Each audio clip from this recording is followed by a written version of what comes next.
إن الحمد لله نحمده ونستعينه ونستغفره ونعوذ بالله من شرور أنفسنا ومن سيئات أعمالنا من يهده الله فلا مضل له ومن يضلل فلا هادي له وأشهد أن لا إله إلا الله وحده لا شريك له وأشهد أن محمدا عبده ورسوله صلى الله عليه وعلى آله وأصحابه والتابعين وتابع التابعين ومن تبعهم بإحسان إلى يوم الدين. يا أيها الذين آمنوا اتقوا الله حق تقاته ولا تموتن إلا وأنتم مسلمون. يا أيها الناس اتقوا ربكم الذي خلقكم من نفس واحدة وخلق منها زوجها وبث منهما رجالا كثيرا ونساء واتقوا الله الذي تساءلون به والأرحام إن الله كان عليكم رقيبا. يا أيها الذين آمنوا اتقوا الله وقولوا قولا سديدا يصلح لكم أعمالكم ويغفر لكم ذنوبكم ومن يطع الله ورسوله فقد فاز فوزا عظيما. أما بعد فإن خير الحديث كتاب الله وخير الهدي هدي محمد صلى الله عليه وعلى آله وسلم وشر الأمور محدثاتها فإن كل محدثة بدعة وكل بدعة ضلالة وكل ضلالة في النار. Ikhwani fillah azakumullah, kaum muslimin yang saya hormati, sifat berikutnya dari sifat-sifat Allah yang maha mulia adalah sifat marah dan sifat ridha. Syekhul Islam Ibnu Taimiyah rahimahullah menyebutkan ayat-ayat yang mengandung sifat-sifat tersebut, yaitu ayat Allah Subhanahu wa taala dalam surat Al-Maidah. Allah berfirman, radhiyallahu anhum wa radu an. Al-Maidah ayat 119. Juga ada di Taubah ayat 100. Juga ada dalam surat Al-Mujadalah ayat 22 dan juga Al-Bayyinah ayat 8. Yani ayat Allah Subhanahu wa taala radhiyallahu anhu wa radu an. Dan Allah ridha kepada mereka dan mereka pun ridha kepada Allah Subhanahu wa taala. Kemudian ayat Allah Subhanahu wa taala di dalam surat An-Nisa, "Wa man yaqtul mu'minan muta'ammidan fajazaohu jahannam khalidan fiha wa ghadiba Allahu 'alaihi wa la'anahu." Barang siapa yang membunuh jiwa yang mukmin dengan sengaja, maka balasannya adalah jahannam khalidan fiha, kekal di dalamnya selama-lamanya. Wa ghadiballahu alaihi wa la'anahu, dan Allah murka kepadanya, Allah marah kepadanya, dan Allah melaknatnya. Tadi sifat ridha, sekarang sebaliknya, sifat marah, sifat murka. Kemudian ayat Allah Subhanahu wa taala dalam surat Muhammad sallallahu alaihi wa ala alihi wasallam, "Dzalika bi annahum ittaba'u ma askhata Allah wa karihu ridwana." Yang demikian karena mereka mengikuti apa yang Allah benci. Ma askhata Allah, apa yang Allah benci, wa karihu ridwana, dan membenci apa yang Allah ridha. Ini orang-orang kafir Allah halalkan darah mereka dan diperintahkan untuk memerangi mereka. Dan ayat dalam surat Muhammad ini, atau satu surat dalam surat Muhammad ini adalah awal perintah sallallahu alaihi wasallam. Awal perintah untuk berperang. Jadi kalau ayat perang atau ayat qital yang pertama kali turun adalah ini, surat Muhammad ini sallallahu alaihi wasallam. Yaitu turunnya ketika Rasulullah SAW hijrah atau di perjalanan hijrah ke Madinah. Jadi setelah dipisahkan, para sahabat telah hijrah, kemudian Rasulullah SAW hijrah, maka di perjalanan hijrah Allah turunkan surat ini, bahwa mereka di sini kalian di sini dipisahkan oleh Allah. Bahwasanya Allah sudah furqan, Allah sudah pisahkan kalian dengan mereka, maka karena mereka begini, mereka perangi atau perangilah mereka begitu. Ini qul inna a'udzukumullah, walaupun bukan langsung perintah untuk berperang saat itu, tapi maknanya bahwasanya kalian dengan mereka pada suatu saat pasti akan terjadi antara kalian berperang. Kenapa demikian? Dzalika bi annahum ittaba'u ma asqata Allah wa karihu ridwana. Yang demikian karena mereka mengikuti apa-apa yang menjadikan Allah murka, yang menjadikan Allah benci. Ini apa-apa yang Allah benci. Dan mereka justru mengikuti apa-apa atau mereka membenci apa yang Allah ridhoi. Jadi sebaliknya, yang Allah ridhoi mereka jauhi, apa yang menyebabkan Allah murka mereka kerjakan. Inilah sebabnya mereka dihalalkan oleh Allah darah mereka. Ayat berikutnya, falamma asafuna intaqamna minhum.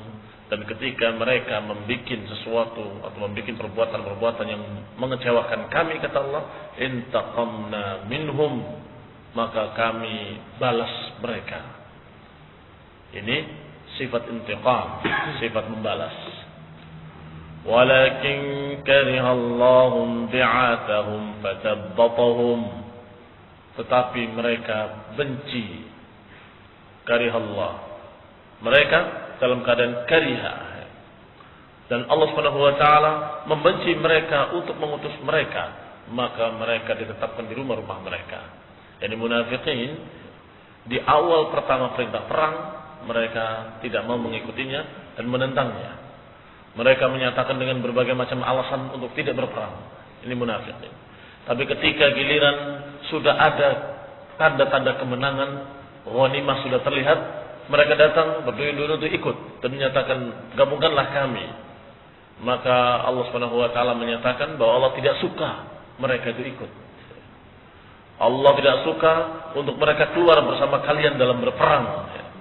Dzalika walakin karihallahum bi'athahum. Tetapi Allah tidak suka untuk mereka keluar bersama kalian, bersama mereka, bersama kaum muslimin. Fasadbatahum, maka Allah jadikan mereka itu dalam keadaan berat. Yakni ketika munafikin beralasan dengan sekian ribu alasan supaya tidak berangkat, sesungguhnya itu ada hikmahnya. Karena memang Allah tidak suka mereka berangkat. Sehingga Allah jadikan mereka orang-orang yang seperti itu. Allah jadikan mereka di rumah-rumah mereka dan berat untuk berangkat.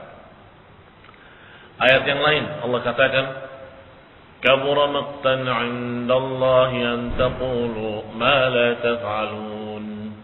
Besar sekali kemurkaan Allah kalau kalian mengucapkan apa-apa yang kalian sendiri tidak berbuat. Di sini Allah menunjukkan dirinya dengan sifat maqt, bahwa Allah kadang murka, kadang marah. Berarti sifat Allah marah kepada siapa yang dikehendakinya. Ini dalam beberapa lafaz. Ada lafaz ghadiba yang maknanya juga marah, ada makna maqata yang maknanya juga murka, dan askhata yang maknanya benci.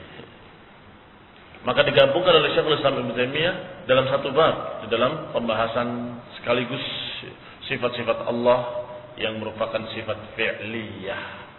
Sifat fi'liyah yakni berkaitan dengan kehendak Allah. Kapan Allah kehendaki untuk murka kepada sesuatu kaum, maka Allah murka kepadanya. Dan kapan Allah mau meridha, berkehendak untuk ridha kepada kaum yang lain, maka Allah ridha. Maka karena kaitannya dengan iradah, dengan kehendak Allah, maka sifat ini diistilahkan dengan sifat fi'liyah.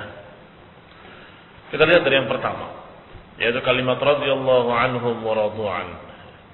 Di sini tadammanat hadhil ayat itsbatu ba'd sifatil fi'l.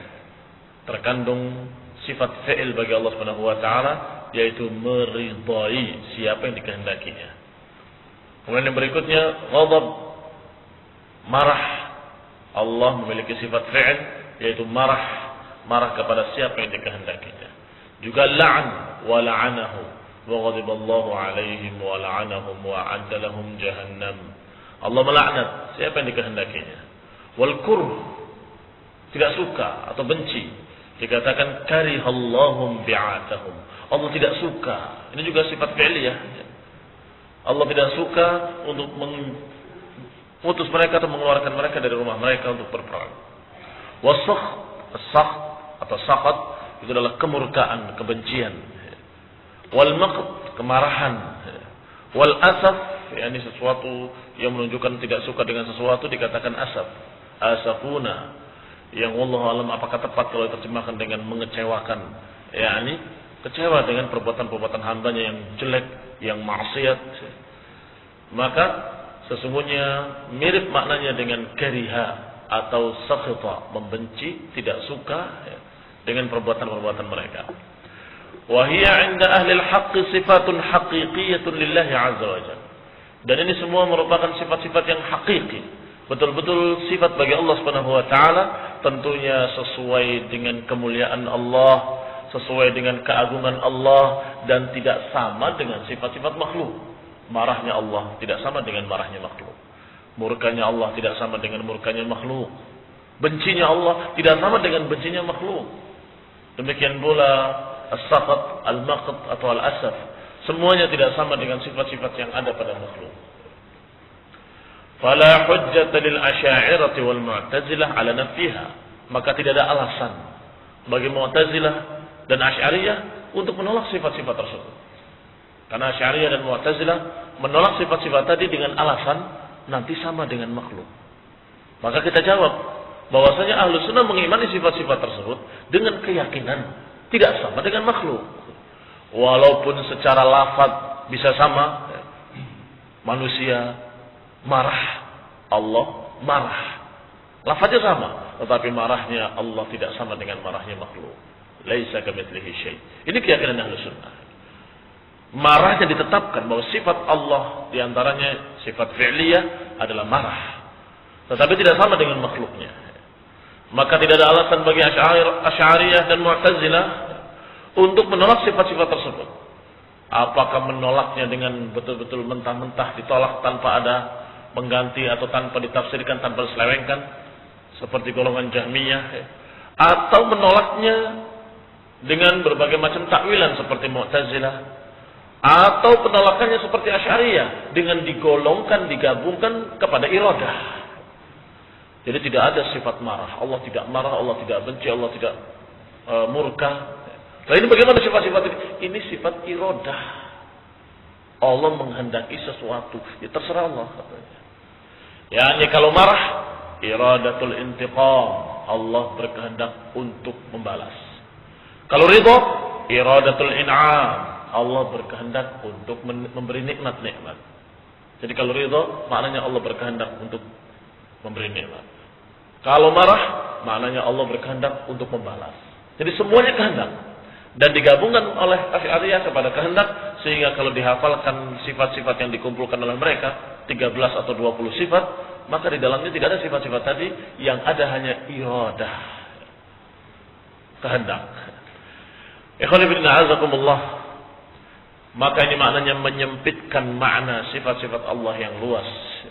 Walakinnahu dhannu anna ittisaf Allah azza wa jalla biha yalzimuhu an takuna hadhihi sifat bihi ala nahwi ma fi al-makhluq. Yani mereka menolaknya karena prasangka mereka bahwa sifat-sifat tersebut akan mengesankan persamaan dengan makhluk, sehingga mereka takwilkan. Padahal cukup dengan kalimat bahwa sifat Allah tidak sama dengan sifat makhluknya, maka marahnya Allah tidak sama dengan marahnya makhluk, murkanya Allah tidak sama dengan murkanya makhluk, bencinya Allah tidak sama dengan bencinya makhluk. Dengan ucapan demikian cukup, tidak perlu menolak sifat. Wa hadha adh-dhann alladhi dhannuhu fi rabbihim aradahum fa awqa'ahum fi ham'atin nafi. Maka prasangka mereka yang salah inilah terhadap Rabb mereka, akhirnya mereka terjerumus ke dalam jurang penolakan sifat. Adapun Mu'tazilah fayarji'unaha ila nafi thawabi wal 'iqab. Kalau tadi sudah kita contohkan Asy'ariyah yang memasukkannya semuanya kepada sifat iradah, kalau Mu'tazilah katanya semuanya kembalinya kepada balasan dan pahala. Kalau ridha artinya Allah akan memberikan pahala. Kalau benci, artinya Allah akan membalas. Terus begitu, membalas, memberi pahala, membalas, memberi pahala. Maka ditafsirkan semua. Apa maksudnya sifat Allah al-ghadab? Allah tidak punya sifat marah. itu maknanya Allah akan membalas. Lalu di sini dikatakan Allah melaknat. Allah tidak melaknat, maknanya Allah akan mengazab. Allah akan membalas. Wal kurh, bagaimana dikatakan kariha, Allah tidak suka. Maknanya Allah tidak ada, Allah tidak suka. Maksudnya Allah akan membalas. Dan bagaimana Allah ridha? Allah tidak meridhai. Masa seperti makhluk meridhai? Allah akan memberikan kebaikan-kebaikan. Antara pahala dengan balasan, pahala dengan adab dan seterusnya. Demikian mereka Mu'tazilah yang menyelewengkan makna-makna tadi kepada makna-makna lain dan kemudian tidak mau menetapkan sifat-sifat tadi bagi Allah Subhanahu wa taala, padahal Allah Subhanahu wa taala menyebutkannya di dalam ayat-ayatnya. Ilahuna naktafi. Subhanakallahumma hamdika, asyhadu an la ilaha illa anta, astaghfiruka wa atubu ilaik.